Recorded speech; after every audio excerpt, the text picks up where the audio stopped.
পাতা ঝরা এক বসন্তে শুকনো পাতার কমলা গালিচার ওপর দিয়ে হাতে হাত রেখে হেঁটে চলেছে চারুলতা আর অমিত। আজ চারুলতার জন্মদিন।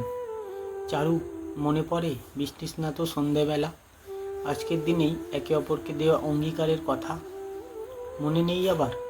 আচ্ছা চারু, আমার কাছে কোনো রকম উপহার পেতে ইচ্ছা করেনি তোমার? উপহার? তুমি তোমার রাতের তারা গুনতে শিখিয়েছ চলতি পথের উপকথা, নিস্তব্ধতার রহস্য। দিয়েছ তোমার অপার ভালোবাসা আর বাড়িয়েছ ভরসার হাত। এর চেয়ে বেশি আর কি চাই আমার? হঠাৎ করেই চারুর চোখ ঝাপসা হয়ে এলো। আজ আবারও চারুর জন্মদিন। সেদিন অমিতের দেওয়া প্রথম উপহার, কৃষ্ণচূড়া আর রাধাচূড়া গাছের দুটি চারা, আজ বেশ বড় হয়েছে। তাদের স্বপ্ন পূরণ হয়েছে, কিন্তু পাশে নেই হাতে হাত রাখা মানুষটা। কেন এমন প্রতিশ্রুতি দিয়েছিল অমিত? কেন ছেড়ে গেলে আমায় একা করে? আজও পুরনো স্মৃতির মাঝে আনন্দ হাতড়ে বেড়ায় চারুলতা।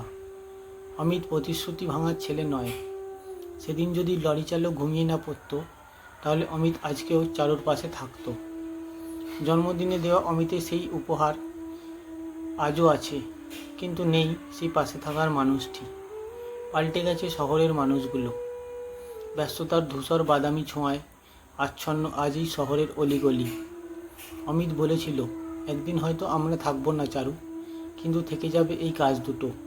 পথের পাশে বৃহৎ বক্ষ জুড়ে